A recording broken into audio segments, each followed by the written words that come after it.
International স্টুডেন্টদের জন্য normally ৩টা ইনটেক হচ্ছে যে ইউকে থাকে। অনেক সময় আমরা যেটা লক্ষ্য করি যে স্টুডেন্টদের একাডেমিক রেজাল্ট একটু পুয়ার থাকে অথবা স্টুডেন্টের ইংলিশ প্রফিসিয়েন্সি স্কোরটা একটু কম থাকে। সো তারা কিন্তু এখনই ওই ফাউন্ডেশন প্রোগ্রাম বা পিজিডি প্রোগ্রামগুলোর জন্য অ্যাডমিট হতে পারে অ্যান্ড দেন এই সময়টা তারা নিজেদেরকে প্রিপেয়ার করতে পারে তাদের মেইন কোর্সটা পারসিউ করার জন্য। আইএলসের আসলে 2টা মডিউল ইউকে অ্যাকসেপ্ট করে। একটা হচ্ছে নর্মাল একাডেমিক আইএলস যেটা সেটা, আরেকটা হচ্ছে ইউকে ভিআই আইএলস যেটা সেটাও একাডেমিক সেটা। অন্যান্য কান্ট্রিতে আলাদাভাবে অপারেটর পাওয়ার পর স্কলারশিপের জন্য অ্যাপ্লাই করতে হয়, বাট ইউকেতে একটা অটোমেটেড স্কলারশিপের বিষয় আছে। আসসালামু আলাইকুম ভাইয়া, কেমন আছেন? এই তো আপু ভালো আছি, আপনি ভালো আছেন? এই তো আলহামদুলিল্লাহ। অনেকদিন পর আজকে আমরা একটা নতুন পডকাস্ট নিয়ে আসলাম। তো ভাইয়া আমি আজকে আসলে আপনার সাথে যে বিষয়টা নিয়ে কথা বলতে চাচ্ছিলাম সেটা হলো আমাদের ইউকে স্টুডেন্ট ভিসা নিয়ে অনেক রকম প্রশ্ন, অনেক রকম কনফিউশন আমরা প্রতিনিয়ত পাচ্ছি। তো ভাবলাম সেটা নিয়ে একটু আপনার সাথে কথা বলি। প্লাস অনেকদিন হয়েছে সবাই আপনাকে দেখছে না পডকাস্টে অনেকদিন পর। সো সবাই অ্যাকচুয়ালি আপনার কথা শুনতেও চায়। তো এই জন্য ভাবলাম আমরা আজকে ইউকে নিয়ে কিছু কথাবার্তা বলি আপনার সাথে। তো ভাই ফার্স্টে যেটা অ্যাকচুয়ালি আপনাকে জিজ্ঞেস করবো যে ইউকের ইনটেক নিয়ে আমাদেরকে কিছু বলেন। যে ইউকেতে অ্যাকচুয়ালি কয়টা ইনটেক হয়, কিভাবে, কখন, এই সম্পর্কে যদি কিছু বলতেন। ওয়েল, ইউকেতে আসলে পশ কান্ট্রিগুলোর মধ্যে ইউকে একটা। বাংলাদেশি স্টুডেন্টরা যেই কান্ট্রিগুলোতে যেতে চায় এর মধ্যে one of the best country হচ্ছে ইউকে। অ্যান্ড ইউকের একটা ভালো সাইড হচ্ছে ইউকেতে আসলে অ্যাভেলেবেল ইনটেক আছে। সো আমরা যদি ইউরোপিয়ান কান্ট্রিগুলোর দিকে তাকাই তাহলে দেখা যাবে যে আমাদের হাতে গোনা একটা বা দুইটা ইনটেকের ছাড়া কিন্তু হচ্ছে নর্মালি ইন্টারন্যাশনাল স্টুডেন্টরা অ্যাপ্লাই করতে পারে না। তো একটা নির্দিষ্ট সময়ের মধ্যে সেখানে অ্যাপ্লাই করতে হয়। বাট ইউকেতে এই জায়গাটাতে কিছুটা ফ্লেক্সিবিলিটি আছে। সো স্টুডেন্টরা চাইলে হচ্ছে যে এনি টাইম হচ্ছে যে তারা অ্যাপ্লাই করতে পারবে। তারপরও ইন্টারন্যাশনাল স্টুডেন্টদের জন্য নরমালি ৩টা ইনটেক হচ্ছে যে ইউকে থাকে। এর মধ্যে আমি বলবো যে মেইন ইনটেক হচ্ছে সবার মতো সেপ্টেম্বর। সেপ্টেম্বর ছাড়া আমরা হচ্ছে যে জানুয়ারিতেও একটা ইনটেক পাবো। প্লাস আমাদের ইনটেক জন্য হচ্ছে মেতে একটা ইনটেক আছে যেটাকে সামার ইনটেক বলা হয়। সো মে ইনটেকটা মূলত হচ্ছে আমাদের বিজনেসের প্রোগ্রামগুলোকে বা ভোকেশনাল প্রোগ্রামগুলোকে হচ্ছে নজরে রেখে হচ্ছে যে এটাকে ওরা ডিজাইন করেছে। খুব বেশি সংখ্যক ইউনিভার্সিটি বা খুব বেশি সংখ্যক সাবজেক্ট অ্যাভেলেবেল থাকে না মে ইনটেকে, সামার ইনটেকে। বাট আদার যে ইনটেক দুটো আছে সেপ্টেম্বর বলেন, সেখানে আপনি সকল প্রকার কোর্স সেখানে অ্যাভেলেবেল পাবেন। জানুয়ারি ইনটেকেও অনেক কোর্স অ্যাভেলেবেল আছে। যে সকল স্টুডেন্টরা সেপ্টেম্বর ইনটেকের ডেডলাইন মিট করতে পারে না বা সঠিক সময়ে অ্যাপ্লাই করা, ডকুমেন্টেশন সাবমিট করা বা কোনো কারণে হচ্ছে মিস করে যায়, তাদের জন্য উইন্টার ইনটেকটা বা জানুয়ারি ইনটেকটা একটা গ্রেট অপরচুনিটি যে তারা চাইলে সেপ্টেম্বরটা মিস হয়ে গেলেও তারা জানুয়ারি ইনটেকে অ্যাপ্লাই করতে পারে। সো আমরা বলবো যে লাইক 3টা ইনটেকে কম বেশি অ্যাপ্লাই করা যায়। আরেকটা জিনিস আমি একটু বলতে চাই সেটা হচ্ছে যে ইউকেতে ব্যাচেলার, মাস্টার্স, পিএইচডি প্রোগ্রামের পাশাপাশি ফাউন্ডেশন সার্টিফিকেট বা হচ্ছে ইংলিশ প্রফিসিয়েন্সি যাদের না থাকে তাদের হচ্ছে pre sessional English language course available আছে। সো এই ইনটেক গুলো আবার ইউনিভার্সিটি বেদে বা সিটি বেদে বিভিন্ন সময়ই পাওয়া যায়। লাইক হচ্ছে যে এটার জন্য আসলে 3 মাস না, আমি বলবো যে প্রতি 1 মাস 2 মাস অন্তর অন্তরও অনেক ইউনিভার্সিটি আছে যারা এই ধরনের ফাউন্ডেশন প্রোগ্রাম বা presessional English language program হচ্ছে অফার করে থাকে। সো সেই ক্ষেত্রে ফ্লেক্সিবিলিটিটা ভালো অন্যান্য কান্ট্রির তুলনায়। তার মানে অ্যাপ্লিকেশন ডেডলাইন নিয়ে অ্যাকচুয়ালি খুব বেশি কমপ্লিকেসি এখানে হচ্ছে না। যদি আপনি মেজর ইনটেক গুলোকে সিলেক্ট করতে চান সেই ক্ষেত্রে অবশ্যই আপনাকে অ্যাপ্লিকেশন ডেডলাইনটা মাথায় রাখতে হবে। বাট ইউকের একটা সহজ জিনিস যেটা আছে আমরা লক্ষ্য করি সেটা হচ্ছে যে ফর এক্সাম্পল আপনি যদি আমি যদি আজকের কথা বলি, আমাদের কিন্তু জানুয়ারি ইনটেক অলরেডি শেষ। সো এই মুহূর্তে কিন্তু সহজে কেউ চাইলেই জানুয়ারি ইনটেক অ্যাপ্লাই করতে পারবে না। যে স্টুডেন্ট গুলো এই মুহূর্তে ইউকের কোনো সেশন ধরতে চাইবে তারা নর্মালি হচ্ছে মেতে হচ্ছে যে কোন একটা সেশন ইউনিভার্সিটিকে চুজ করতে পারে। বাট মে যেহেতু আমি একটু আগেই বলেছি মে হচ্ছে সামার ইনটেক, মেতে হয়তোবা তার সকল সাবজেক্ট সে হয়তোবা পাবে না। সে যদি বায়োকেমিস্ট্রি নিয়ে পড়তে চায় তারা নর্মালি কোন ইউনিভার্সিটি হয়তোবা সেটা নেই। কিন্তু একটু আগে যে কথাগুলো বললাম যে ফাউন্ডেশন বা পিজিডি ডিপ্লোমা বা পিজিডি সার্টিফিকেট কোর্স যেটা আছে সেটা যদি করতে চায় এন্ড সেটা যদি সেপ্টেম্বরেও করতে চায়, অনেক সময় আমরা যেটা লক্ষ্য করি যে স্টুডেন্টদের একাডেমিক রেজাল্ট একটু পুয়ার থাকে অথবা স্টুডেন্টের ইংলিশ প্রফিসিয়েন্সি স্কোরটা একটু কম থাকে। সো তারা কিন্তু এখনই ওই ফাউন্ডেশন প্রোগ্রাম বা পিজিডি প্রোগ্রামগুলোর জন্য অ্যাডমিট হতে পারে অ্যান্ড দেন এই সময়টা তারা নিজেদেরকে প্রিপেয়ার করতে পারে তাদের মেইন কোর্সটা পারসিউ করার জন্য। সেই ক্ষেত্রে ওরা যে কোনো সময় কিন্তু হচ্ছে প্রোগ্রামে জয়েন করতে পারবে। কিন্তু মেজর ইনটেকে যদি স্টুডেন্টরা হচ্ছে জয়েন করতে চায় তাহলে তাদেরকে অবশ্যই কোন ইউনিভার্সিটিতে তারা অ্যাপ্লাই করবে, কোন কোর্সের জন্য অ্যাপ্লাই করবে সেটার স্পেসিফিক ডেডলাইনটা আগে থেকে জেনে সেই অনুযায়ী প্ল্যানটা করলে সেটা সবচেয়ে ভালো হবে। হ্যাঁ, একটু আগে আপনি ল্যাঙ্গুয়েজ প্রফিসিয়েন্সির কথা বলছিলেন। এখানে বাংলাদেশের স্টুডেন্টদের জন্য আসলে সবচেয়ে বড় চ্যালেঞ্জ হিসাবে মনে হয় দেখে আইএলটিএস আইএলটিএস এক্সামটাকে সবাই ভয় পাচ্ছে। তো আইএলটিএস স্কোরের ব্যাপারে যদি কিছু বলতে, যে আইএলটিএস স্কোরটা অ্যাকচুয়ালি কিরকম, মিনিমাম কিরকম হওয়া উচিত আপনার ইউকে ভালো কোনো ইউনিভার্সিটি অ্যাডমিশনের জন্য? ওকে, যেহেতু আপনি জানেন বাংলাদেশ থার্ড ওয়ার্ল্ড কান্ট্রি বা ইউকে হচ্ছে ইংলিশ স্পিকিং একটা কান্ট্রি, সো অবশ্যই ইন্টারন্যাশনাল স্টুডেন্ট বাংলাদেশ থেকে যারা যাবে তাদের জন্য ইংলিশ প্রফিসিয়েন্সিটা ম্যান্ডেটরি একটা রিকোয়ারমেন্ট। সো আইএলটিএস এর স্কোর কত হবে সেটা যদি আমি বলি, এটা আসলে আপনি আসলে কোন প্রোগ্রামে অ্যাপ্লাই করছেন সেটার উপর ডিপেন্ড করে। লাইক আপনি যদি ফাউন্ডেশন প্রোগ্রামে অ্যাপ্লাই করেন তাহলে আইএলটিএস এর স্কোর দরকার ওভারঅল 5.5। আপনি যদি ব্যাচেলার প্রোগ্রামে অ্যাপ্লাই করেন তাহলে আপনার আইএলটিএস স্কোর অ্যাটলিস্ট ওভারঅল 6 দরকার। মাস্টার্সের জন্য 6.5 দরকার। আবার কিছু কিছু ক্ষেত্রে আমরা যদি মেডিসিন রিলেটেড, সাইকোলজি রিলেটেড বা এই ধরনের কোনো ডিগ্রিতে নিতে চাই, সেক্ষেত্রে অনেক ইউনিভার্সিটি 7ও হচ্ছে রিকোয়ার করে। সো আমাদের আসলে ওভারঅল যদি আমরা বলি সেই ক্ষেত্রে আইএলটিএস এ আমাদের 6 হচ্ছে যে ব্যাচেলারের জন্য দরকার, নো ব্যান লেস দেন 5.5। আমাদের 6.5 মাস্টার্সের জন্য দরকার, নো ব্যান লেস দেন 6.0। আর আরেকটা কথা একটু বলবো, যেহেতু আমি বললাম যে 5.5 দিয়ে অনেক স্টুডেন্টরা ফাউন্ডেশন প্রোগ্রামে অ্যাপ্লাই করতে পারে। আইএলটিএস এর আসলে দুইটা মডিউল ইউকে অ্যাকসেপ্ট করে। একটা হচ্ছে নরমাল একাডেমিক আইএলটিএস যেটা সেটা, আরেকটা হচ্ছে ইউকে ভিআই আইএলটিএস যেটা, সেটাও একাডেমিক সেটা। সো যদি কোনো স্টুডেন্ট ফাউন্ডেশন প্রোগ্রামে অ্যাপ্লাই করতে চায় বা যদি কোনো স্টুডেন্ট ডিরেক্ট ইউনিভার্সিটির ইংলিশ ল্যাঙ্গুয়েজের যে রিকোয়ারমেন্ট সেটা মিট না করে, আর সেটা থেকে একটু কম হয়, তারা, আমি আমার কথা শুরুতে বলেছিলাম যে প্রি সেশনাল ইংলিশ ল্যাঙ্গুয়েজ কোর্সে হচ্ছে যে তারা ওখানে অ্যাডমিট হতে পারবে। প্রি সেশনাল ইংলিশ ল্যাঙ্গুয়েজ কোর্সে তারা অ্যাডমিট শুধুমাত্র তখনই হতে পারবে যদি তার আইএলটিএসটা ইউকেভিআই আইএলটিএস হয়। যদি তার নর্মাল আইএলটিএস সে দেয়, নর্মাল একাডেমিক আইএলটিএস যেটা, নন ইউকেভিআই একাডেমিক আইএলটিএস যেটা, সেই ক্ষেত্রে সে সম্পূর্ণ স্কোরটা ফুলফিল করতে পারলেই সে হচ্ছে যে মেইন প্রোগ্রামটাতে জয়েন করতে পারবে। সো আমি যদি একটু ডিটেইলে আপনাকে বলি, সেটা হচ্ছে ফর এক্সাম্পল কোনো একটা স্টুডেন্ট অ্যাপ্লাই করতে চাচ্ছে একটা ব্যাচেলার প্রোগ্রামে, তার আইএলটিএস 6 আছে, বাট তার কোনো একটা মডিউলে 5 আছে, যেখানে ওই ইউনিভার্সিটির রিকোয়ারমেন্ট হচ্ছে 5.5 থাকতে হবে। সেই ক্ষেত্রে সেটা যদি নন ইউকেভিআই একাডেমিক আইএলটিএস হয়, সে কিন্তু আরেকবার আইএলটিএস এর এক্সামটা দিতে হবে, এন্ড তাকে ওই যেটা দরকার রিকোয়ারমেন্ট সেটাকে অ্যাচিভ করতে হবে। বাট এই আইএলটিএসটাই যদি স্টুডেন্টরা একটু যারা যারা আগে থেকে ডিটারমাইন্ড যে আমি আসলে ইউকেতেই যাব, অন্য কান্ট্রিগুলোতে আমি যাব না, এন্ড আমি নিজে একটু আসলে চিন্তার মধ্যে আছি যে আমি কি আসলেই আমার এই ডিজায়ার স্কোরটা অ্যাচিভ করতে পারবো কিনা, তাদের জন্য সেফ জোন হচ্ছে ইউকেভিআই আইএলটিএসটা দেয়া।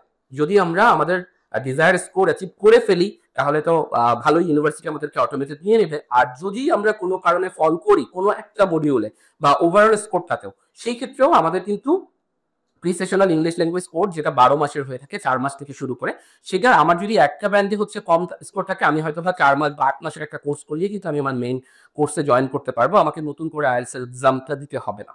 সো এটা একটা অপশন হতে পারে। সো আমি পার্সোনালি আমার স্টুডেন্টদেরকে রিকোয়েস্ট করি বা সাজেস্ট করি যে যদি তোমরা ইউকেতে যেতে চাও তাহলে তোমরা ইউকেভিআই আইএলটিএসটাই দাও। সো নন ইউকেভিআই আইএলটিএসটাকে অন্য কান্ট্রির জন্য আমরা হয়তো বা প্রেফার করি। তার মানে দেখা যাচ্ছে যে আইএলটিএস ছাড়াও একটা সুযোগ থেকে যায় তখন, যে এই অন্যভাবে ইংলিশ ল্যাঙ্গুয়েজের যেই গ্যাপটা থাকে ওটাকে ফিল আপ করে। তো ভাইয়া, আইএলটিএস ছাড়াও তো আরো কিছু প্রফিসিয়েন্সি এক্সাম আছে, যেমন টোফেল, এমওআই দিয়ে, তারপর ডুওলিঙ্গো, এই সমস্ত কিছু, পিটি। এগুলো কি ইউকে অ্যাকসেপ্ট করছে? Most of the UK university internationally recognised যে কোনো হচ্ছে ইংলিশ প্রফিসিয়েন্সি স্কোর তারা হচ্ছে যে অ্যাকসেপ্ট করতেছে, like IELTS, TOEFL, PT, even Duolingo.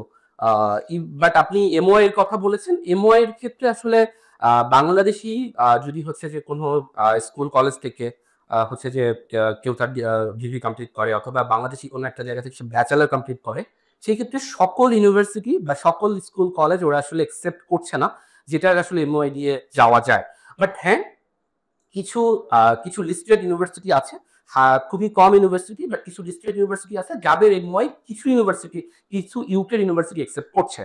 এছাড়া আপনি যদি ও লেভেল, এ লেভেলের স্টুডেন্ট হন, আপনি যদি সেখানে যদি ইংলিশে আপনার বেটার একটা স্কোর থাকে, সেই ক্ষেত্রেও কিছু ইউনিভার্সিটি তাদের ফাউন্ডেশন প্রোগ্রামে আপনাকে ইংলিশটাকে ওয়েভ করছে। সো আমি বলবো যে ইন্টারন্যাশনাল স্টুডেন্ট হিসেবে যদি যাওয়া যায়, তাহলে যাওয়া লাগে বা যাওয়ার চিন্তা করে, তাহলে বাংলাদেশি স্টুডেন্টদেরকে ইংলিশ প্রফিসিয়েন্সিটা নিয়ে অ্যাপ্লাই করাটা বেটার।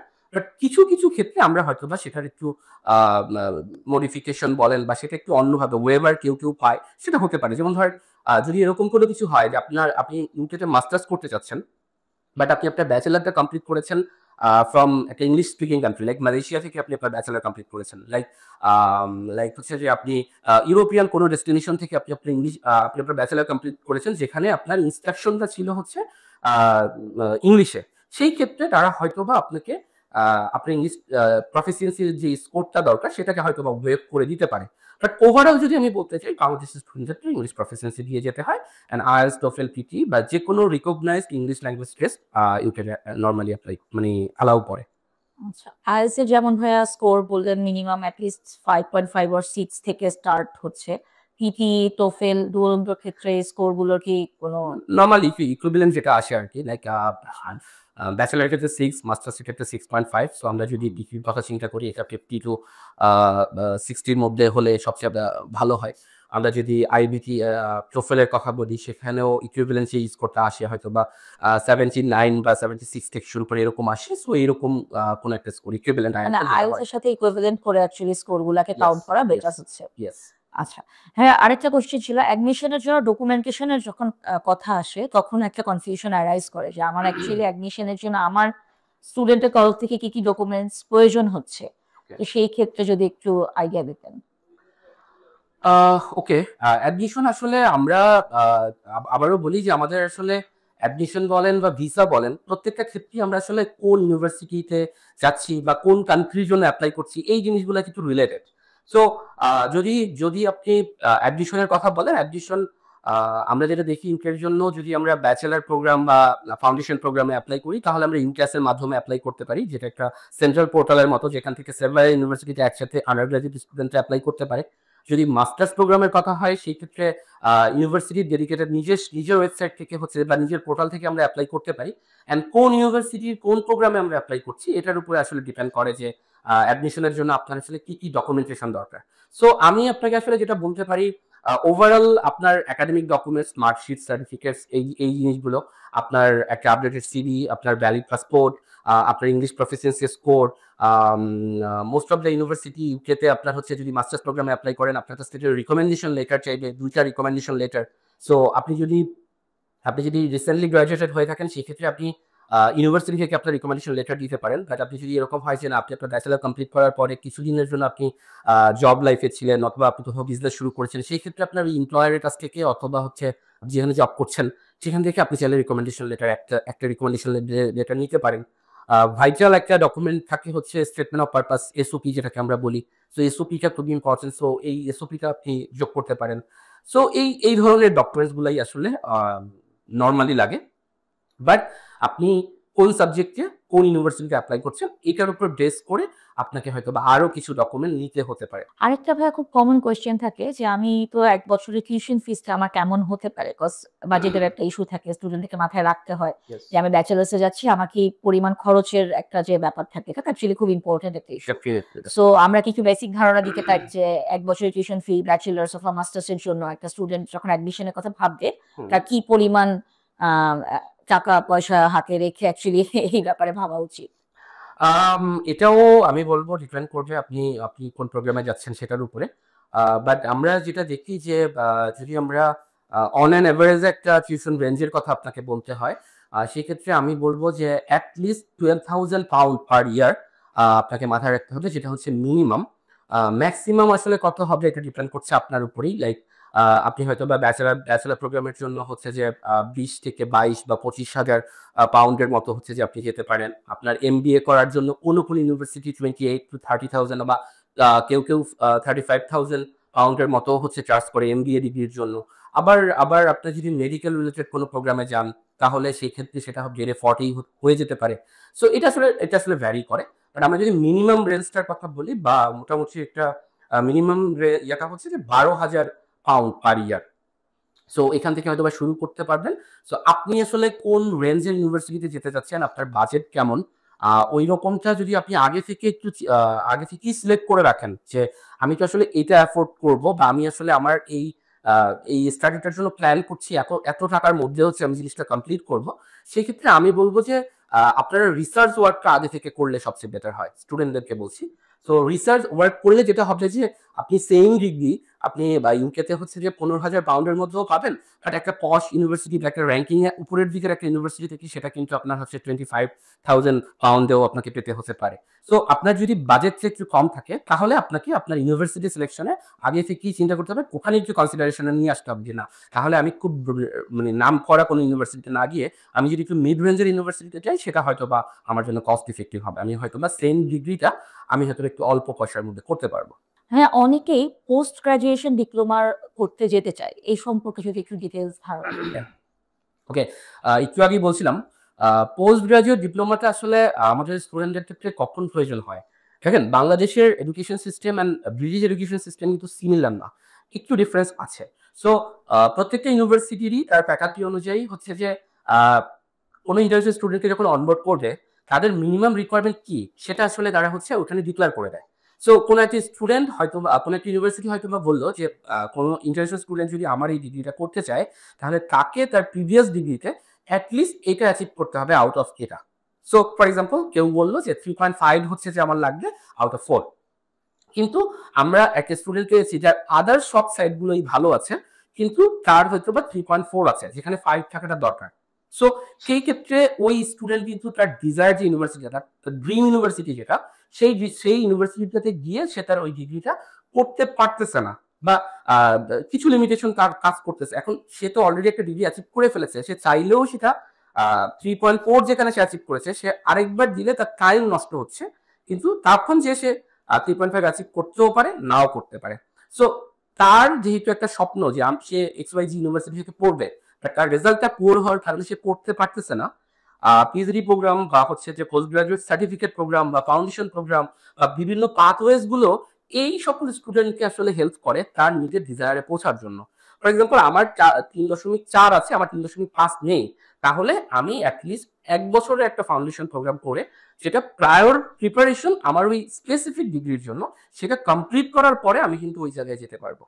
সো ইংলিশের স্বল্পতা থাকলে, আমি প্রথম দিকে বলেছিলাম আমার কথা শুরু করার প্রথম দিকে যে ইংলিশের স্কোরটা যদি একটু কম থাকে, সেটা যেমন আমি ইংলিশ প্রফিসিয়েন্সির জন্য একটা ইংলিশের একটা কোর্স আমরা ওখানে করতে পারি, সিমিলার আপনি আপনার একাডেমিক জায়গায় যদি আপনার কোনো লুফলস থাকে, আপনি যদি একটু পিছিয়ে থাকেন, সেটা আপনি কোনো একটা প্রোগ্রামের মাধ্যমে, যেটা একটা এক্সট্রা প্রোগ্রাম আপনাকে নিতে হবে, যেটার জন্য আপনাকে এক্সট্রা সময় এবং এক্সট্রা অর্থ ব্যয় করতে হবে, কিন্তু আপনার ড্রিম ইউনিভার্সিটি যেটা, সেখান থেকে আপনি আপনার ডিগ্রি নেওয়ার একটা সুযোগ অবশ্যই পাবেন। সো এটাই হচ্ছে যে আপনার পিএইচডি প্রোগ্রাম যেটার কথা আপনি বলছেন, এটা সিমিলার মাস্টার্স ডিগ্রি সমমানের। এটার সময়টাও অনেকটা ওইরকম, বাট এটা হচ্ছে ফর দোজ স্টুডেন্ট যাদের একাডেমিক স্কোর কিছুটা কম, যারা ডিরেক্ট মাস্টার্স ডিগ্রিতে অ্যাডমিট হতে পারতেছে না, তাদের জন্য হচ্ছে এই প্রোগ্রামটা। সো অনেক বাংলাদেশি স্টুডেন্টরা এটাতে যায়। সো এটা মোটামুটি বাংলাদেশে কম বেশি আমি মনে করি পপুলারই। সো পাথওয়েজ বিভিন্ন পাথওয়ে প্রোভাইডার আছে ইউকে, সো তারা এটাকে প্রমোট করে, সো এটার মাধ্যম দিয়ে হচ্ছে তারা যেতে পারে। সো বিশেষ করে যারা যারা ভালো স্টুডেন্ট না, একটু একটু লো লেভেল স্টুডেন্ট অথবা ভালো স্টুডেন্ট, বাট কোনো একটা কারণে তার একটা পরীক্ষা খারাপ হয়ে গেছে, যেই কারণে সেটার যে স্কোরটা রিকোয়ার্ড, যে স্কোরটা দরকার ছিল সে সেটা করতে পারে না, সে সেটা ডিজার্ভ করে। সো এইরকম স্টুডেন্টের জন্য পাথওয়েজ গুলো অথবা পিএইচডি প্রোগ্রাম গুলো কাজ করতে পারে। হ্যাঁ ভাই, এতক্ষণ তো ইউকে অ্যাডমিশন নিয়ে অনেক কথাই শুনলাম, অনেক কিছু আশা করছি আমাদের স্টুডেন্টদের অনেক কোয়েশ্চেনের অ্যান্সার আমরা ইতিমধ্যে পেয়ে গেছি। তো ভাইয়া, কিছু ভিসা সংক্রান্ত জটিলতা নিয়েও আমরা এখন অ্যাকচুয়ালি আলাপ করব। যে অ্যাডমিশন তো হলো, এখন ভিসার জন্য তো আমাদের কিছু প্রিপারেশনস আছে, আমাদের ফাইন্যান্সিয়াল অনেক কিছু দেখাতে হয়। কিভাবে কি দেখালে অ্যাকচুয়ালি যেমন মানে কিভাবে আমি আমার ফাইন্যান্সিয়ালটাকে এমন ভাবে দেখাতে পারি যে আমার ভিসার পজিটিভ রেজাল্ট আসার জন্য আর কি সেটা আমাদের ফরে কাজ করবে এরকম ভাবে। এই ক্ষেত্রে আপনি আপনার যদি অভিমত দিতেন যে কিভাবে কি করা যায়। সত্যি জটিল কোশ্চেন করেছেন। সো অ্যাকচুয়ালি আমরা তো আসলে এমবাসি না, সো আমরা আসলে ভিসার অ্যাসুরেন্স নিয়ে কিছু বলতে পারবো না, বাট কাজ করতে করতে হ্যান্ডসেল এক্সপিরিয়েন্স থেকে যতটুকু বলতে পারি সেটা হচ্ছে যে প্রতিটা কান্ট্রিরই প্রতিটা ক্যাটাগরির ভিসার ক্ষেত্রে একটা নির্দিষ্ট রুলস অ্যান্ড রেগুলেশন আছে। সেটা যদি স্টুডেন্টরা প্রপারলি ফলো করে, সেই অনুযায়ী যদি হচ্ছে যে তারা তাদের ভিসা অ্যাপ্লিকেশন সাবমিট করে, তাহলে চান্সেস বেশি থাকে যে তার ভিসাটা হয়। সো ইউকের ক্ষেত্রে ভিসা নিয়ে খুব বেশি একটা জটিলতা আছে বলে আমি মনে করছি না। ইউকেতে নর্মালি যে বিষয়টা স্টুডেন্টদেরকে খেয়াল রাখতে হবে সেটা হচ্ছে যে তাদের ফাইন্যান্সিয়াল ব্যাকআপটা আসলে প্রপারলি আছে কিনা। এটা শুধুমাত্র ইউকেতে না, আপনি যেই কান্ট্রিতেই স্টাডি ভিসা আপনি পড়তে যাবেন না কেন, আপনাকে আসলে এটাকে ডেমনস্ট্রেট করতে হয় যে আপনি ফাইন্যান্সিয়ালি সাউন্ড অ্যান্ড সলভেন্ট, আপনি ওই কান্ট্রিতে পড়তে যাচ্ছেন অ্যান্ড আপনার সেই ব্যাকআপটা আছে যে আপনি ওইখানে যখন করবেন তখন আপনি সেই ফাইন্যান্সটা বিয়ার নিজে করতে পারবেন, অথবা আপনার কোনো স্পন্সর, সেটা আপনার ফ্যামিলি মেম্বারদের মধ্যে কেউ, সেটা আপনার পরিচিতের মধ্যে কেউ, তিনি আসলে এটা বিয়ার করবে। সো সেই ক্ষেত্রে ইউকের ক্ষেত্রে যেই নর্মাল বিষয়টা আছে সেটা হচ্ছে যে ইউকে বিয়ার রেজিস্টার্ড কিছু ব্যাংক আছে বাংলাদেশে। সো ওই ব্যাংকগুলোতেই আমাদেরকে হচ্ছে একটা অ্যামাউন্ট ডিপোজিট আকারে দেখাতে হবে। যে অ্যামাউন্টটা কত, যদি সেটা আপনি আমাকে কোশ্চেন করেন, সেটা হচ্ছে আপনি যে ইউনিভার্সিটিতে যাচ্ছেন, আপনি যে ইনস্টিটিউশনে যাচ্ছেন, সেই ইনস্টিটিউশনের টিউশন ফিস অ্যান্ড আপনি যে সিটিতে থাকবেন। কারণ আপনি হয়তো জানেন যে ইউকেতে লন্ডনে এবং লন্ডনের বাইরে আলাদা অ্যাকোমোডেশন চার্জ আছে। সো ওই জায়গায় আসলে অ্যাকোমোডেশন চার্জটা কিরকম, যেটা আপনি একটা ক্যাশ লেটারে পেয়ে যাবেন, সেই অনুযায়ী আপনার হচ্ছে ওই সমপরিমাণ বা তার চেয়ে কিছু বেশি অঙ্কের টাকা আপনার ব্যাংক অ্যাকাউন্টে রাখতে হবে গত 28 দিনের জন্য। এটা একটু ফলো করতে হবে ইউকের ক্ষেত্রে, যে 31 কনজিকিউটিভ ডের মধ্যে 28 ডেজ ওই টাকাটা আপনার ব্যাংক অ্যাকাউন্টে ছিল। ঠিক আছে, যদি এটাকে আপনি ঠিকভাবে মানে এটাতে নজর রেখে আপনি ফাইলটা গুছাতে পারেন, অ্যান্ড এটার সাপোর্টিং হিসাবে আপনি আপনার ইনকামের ডকুমেন্টস, আপনি আপনার ট্যাক্সের ডকুমেন্ট, এই জিনিসগুলো দেন, যেগুলো ম্যান্ডেটরি না মানে অন্যান্য কান্ট্রির মধ্যে। যেমন কানাডার কথা যদি বলি, ইউএস এর কথা যদি বলি, সেখানে কিন্তু এই জিনিসগুলো ম্যান্ডেটরি। বাট ইউকের ক্ষেত্রে এটা সাপোর্টিং হিসাবে আপনি চাইলে দিতে পারেন। বাট ব্যাংকের ডকুমেন্টস ইউকের ক্ষেত্রে ম্যান্ডেটরি, যেটা গত 28 দিনের মধ্যে, মানে গত 31 দিনের মধ্যে 28 দিন ওই সেল অ্যামাউন্টটা আপনার ব্যাংকে থাকতেই হবে।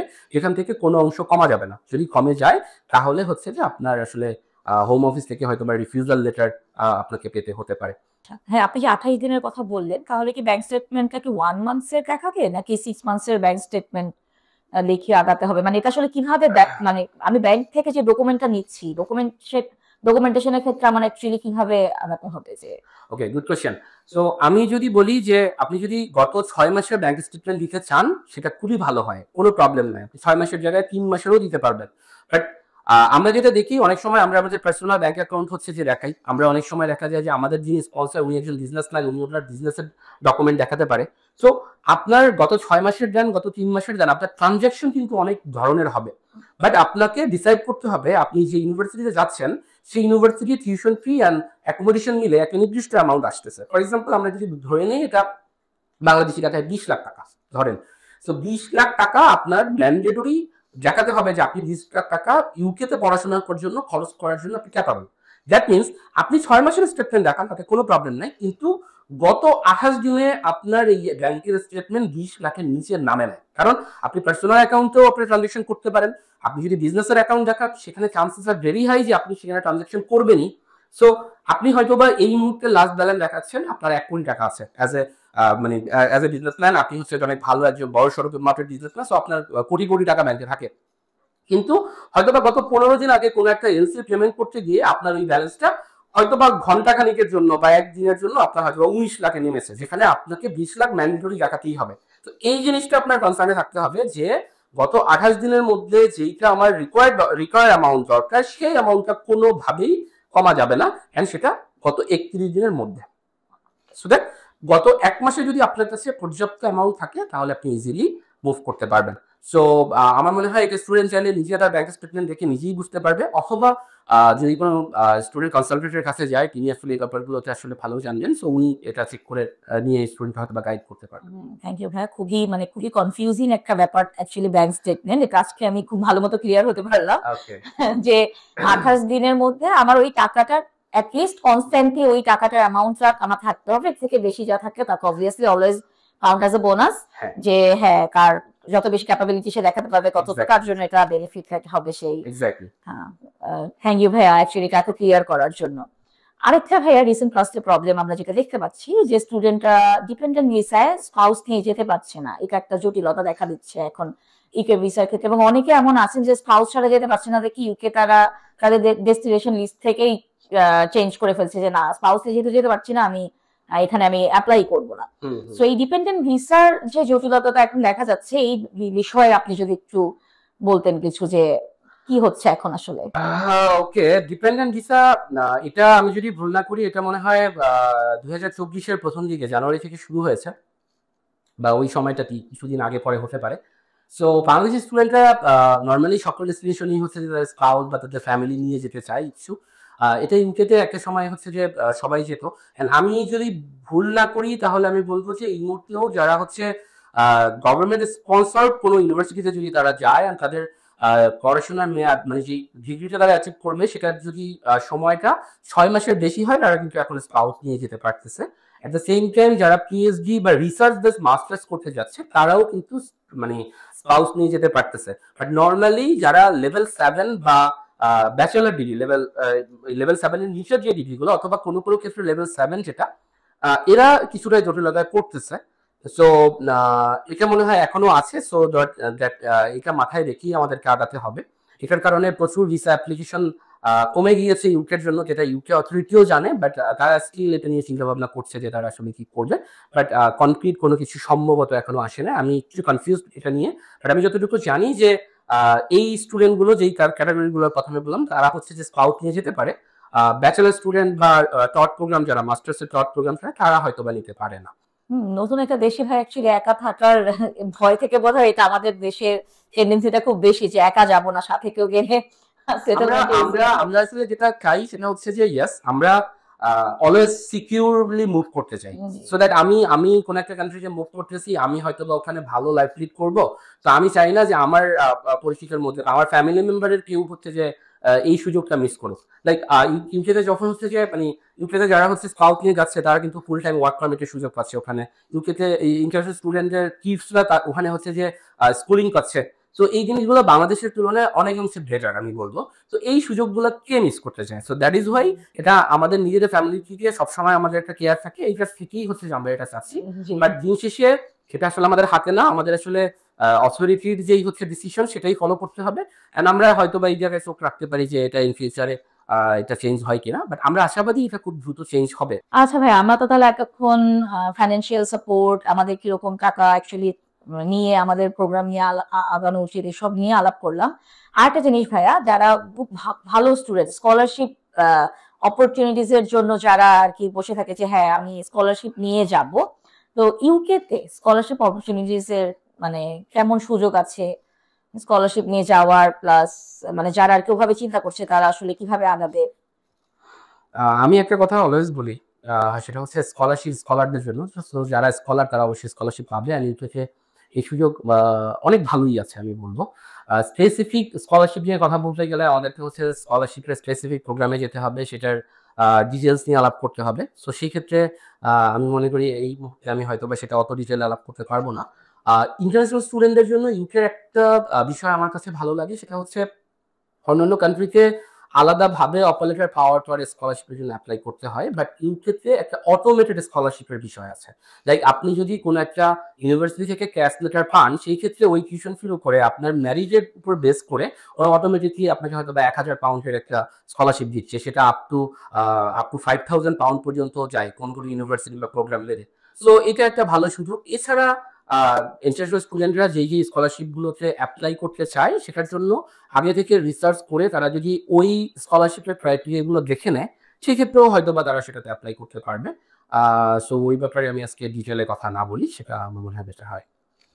আচ্ছা, ঠিক আছে ভাইয়া, এতক্ষণ তো ওভারঅল আমরা ইউকে অ্যাডমিশন সম্পর্কে জানলাম। ভিসা ফর স্টুডেন্ট কিভাবে ইউকে প্রত্যাশিত স্টুডেন্টদেরকে হেল্প করতে পারে এই ব্যাপারে যদি একটা শর্টলি। আপনি জানেন আমাদের একটা ডেডিকেটেড অ্যাডমিশন টিম আছে। সো কোন স্টুডেন্ট যদি স্কলারশিপের জন্য আগ্রহী হয়, সে যদি চায় যে আমাদের টিমের মাধ্যমে সেটার অ্যাসেসমেন্টটা করবে অথবা সে তার স্কলারশিপের কাজটা আমাদের মাধ্যমে করাচ্ছে, আমরা কিন্তু উইলিংলি সেটা করতে আগ্রহী, আমাদের কোনো প্রবলেম নাই। বাট আমাদের একটাই কথা আমরা অলওয়েজ বলে থাকি যে স্টুডেন্ট যদি এলিজিবল হয় শুধুমাত্র সেই ক্ষেত্রেই আমরা সেটা করতে পারবো। এটার আসলে কনফার্মেশন দেওয়া পসিবল না যে হ্যাঁ আমি এই স্কলারশিপটার জন্য কাজ করতেছি, এটা আসলে আমি পাবোই। বাট আমরা তাদের রুলস এন্ড রেগুলেশনকে ফলো করে স্টুডেন্টের প্রোফাইল যদি ওইরকম ম্যাচ করে সেই অনুযায়ী হয়তো আমরা কাজ করতে পারি। স্কলারশিপ পাওয়ার প্রথম এবং প্রধান শর্ত হচ্ছে যে আপনার অ্যাডমিশন পাওয়া কোনো একটা ইউনিভার্সিটি থেকে। সো সেটা যদি সে হয় দেন আমরা যে কোনো একটা ইউনিভার্সিটি প্রোগ্রামে অথবা স্কলারশিপের প্রোগ্রামে আমরা অ্যাপ্লাই করতেই পারি। স্কলারশিপ গভর্নমেন্টের হতে পারে, স্কলারশিপ ইউনিভার্সিটি নিজের হতে পারে, স্কলারশিপ কমিউনিটি বেস হতে পারে, ডিফারেন্ট ক্যাটাগরির স্কলারশিপ আসলে অফার করে ইন্টারন্যাশনাল স্টুডেন্টদের জন্য। সো এগুলোর মধ্যে থেকে যেটার সাথে স্টুডেন্টের প্রোফাইল ম্যাচ করে আমরা সেইভাবে হেল্প করবো। অ্যাট দ্য সেম টাইম আমরা শুধুমাত্র স্কলারশিপ না, আমরা আপনার স্টুডেন্টের অ্যাডমিশন, ভিসা, এই পুরো ব্যাপারটাতেই আমরা আসলে হেল্প করতে পারবো। সো দ্যাট আমি যদি বলি যে আমরা যেভাবে কাজ করছি সেটা হচ্ছে একটা স্টুডেন্ট যখন হচ্ছে বাইরে যেতে চায় তখন সে যদি তার নির্দিষ্ট কোনো ডিজায়ার ইউনিভার্সিটি থাকে, সিটি থাকে অথবা বাজেট থাকে, সেই ব্যাপারটা যদি আমাদের সাথে শেয়ার করে যে আমি আসলে এই ইউনিভার্সিটি এই প্রোগ্রামে যেতে যাচ্ছি, আমার বাজেট হচ্ছে এত। সো আমার যে ডেডিকেটেড অ্যাডমিশন টিমটা আছে তারা আসলে প্রোফাইলটা অ্যাসেস করে দেখে যে আদৌ এটা আসলে ফিজিবল কিনা, যেটা ও যেটা চাচ্ছে সেটা আসলে সম্ভব কিনা। ফর এক্সাম্পল, আমি অস্ট্রেলিয়াতে যেতে চাচ্ছি বাট আমার টিউশন বাজেট 5 লাখ টাকা, এটা আসলে কোনোভাবেই গ্রহণযোগ্য না। তো সেই ক্ষেত্রে ইদার আমাকে ডেস্টিনেশন চেঞ্জ করতে হবে অথবা আমাকে আমার বাজেট বাড়াতে হবে। তো এরকম ভাবে ইউকের ক্ষেত্রে আমরা সেম কাজটাই করতে পারবো। স্টুডেন্ট তার প্রেফারেন্স আমাদেরকে দিলে আমরা তার প্রোফাইল অনুযায়ী তাকে গাইড করতে পারবো, তাকে কোর্স অপশন দিতে পারবো, সে কোন কোন ইউনিভার্সিটির কোন কোন প্রোগ্রামে যেতে আগ্রহী। সেখান থেকে সে যদি আমাদেরকে বলে যে ইয়াস আমি এই 2টা প্রোগ্রাম বা 3টা প্রোগ্রামে অ্যাপ্লাই করতে চাচ্ছি, আমাদের যে লিস্টেড ইউনিভার্সিটি আছে অথবা আমাদের নন লিস্টেড ইউনিভার্সিটিতেও যদি সে যেতে চায়, আমরা সেই ইউনিভার্সিটির সাথে যোগাযোগ করবো on behalf of that student. And যে ইউনিভার্সিটি আমাদেরকে যেটা বলবে সেটা স্টুডেন্টের সাথে আমরা হচ্ছে মেসেজগুলো কনভে করবো অ্যাজ এ ব্রিজ, যাতে করে অ্যাডমিশনটা প্রপারলি হয়। অ্যান্ড অ্যাডমিশন হওয়ার পরে ভিসা সংক্রান্ত যে কোনো বিষয়ের ক্ষেত্রেও আমাদের টিম আলাদাভাবে তাকে হচ্ছে ভিসার ব্যাপারে গাইডেন্স প্রোভাইড করবে। অ্যান্ড ডকুমেন্টেশন লিস্ট কিভাবে দিবে না দিবে সেই বিষয়গুলো দিলে আমরা হয়তো বা ভিসা অ্যাপ্লিকেশন থেকে শুরু করে আদার যে পার্টগুলো আছে সেগুলো কমপ্লিট করতে স্টুডেন্টকে হেল্প করবো। সো ওভারঅল স্টুডেন্ট জার্নিটার জন্য যেটা যেটা দরকার আমরা পুরো ব্যাপারটাতেই আমরা তাদেরকে গাইড করবো। বেসিক্যালি ইউকে তে যে পড়ালেখা করতে আগ্রহী এমন স্টুডেন্টের one stop solution visa thing for student আমরা বলতেই পারি। যেখানে আসবে আমরা অ্যাডমিশন থেকে শুরু করে তার ভিসা সামলাদের জটিলতা সহ সকল কিছুতে আমরা তাদের পাশে থেকে তাদেরকে হেল্প করব, যে আমরা গাইডেন্স প্রোভাইড করব। বাট একটা বিষয় নিয়ে আমি মাঝে মাঝে কিছু কোশ্চেন পাই বা বিভিন্ন প্ল্যাটফর্ম থেকে আমার কাছে কোশ্চেন আসে যে আমরা আসলে কোনো ডকুমেন্টেশন প্রোভাইড করি কিনা। লাইক এই যে আমি ব্যাংকের বিভিন্ন জটিলতার কথা বলেছি, এরকম অনেক স্টুডেন্ট হতে পারে যে আমরা আপনার কাছে আসতেছি, আমার সব ঠিক আছে বাট আমার ব্যাংকটা নাই, আমাকে ব্যাংকটা কি আপনি প্রোভাইড করে দেবেন কিনা। লাউড অ্যান্ড ক্লিয়ারলি বলতে চাই, স্টুডেন্ট ডিসাইড স্টুডেন্ট আসলে হচ্ছে যে কোনো ধরনের ডকুমেন্টেশন প্রোভাইড করে না। আপনি কিভাবে আপনার ডকুমেন্টেশন রেডি করবেন, সেটা যদি অথেন্টিক ওয়েতে কিভাবে করা যায় সেই ব্যাপারে আমরা আপনাকে গাইডেন্স দেবো যদি আপনার সেটা থাকে।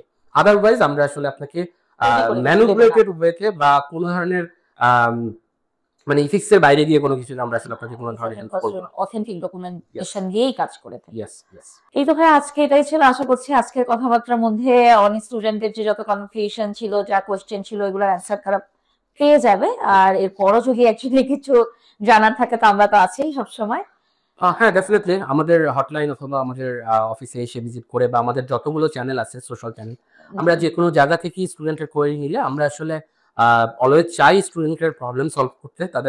তারা যে কোশ্চেনগুলো করছে, আমরা যেই জিনিসগুলো জানি সেগুলো হচ্ছে আমরা তাদেরকে জানাতে। স্টুডেন্টের প্রবলেমের সলিউশন আমরা দিতে চাই, তার আমার সার্ভিস নিতে হবে ব্যাপারটা এরকম না। তো আপনার মাধ্যমে আমি পডকাস্ট থেকে আমি আমার স্টুডেন্টকে জানাতে চাচ্ছি যে যদি এরকম হয় যে আপনার আসলে কোনো কনফিউশন আছে, আপনি আসলে বুঝতেছেন না কি, আপনি আমাদের হটলাইনে, আমাদের ইমেইলে, আমাদের সোশ্যাল মিডিয়াতে আমাদের সাথে যোগাযোগ করে আপনি একটা সলিউশন নিয়ে আপনি নিজে কাজ করতে পারেন।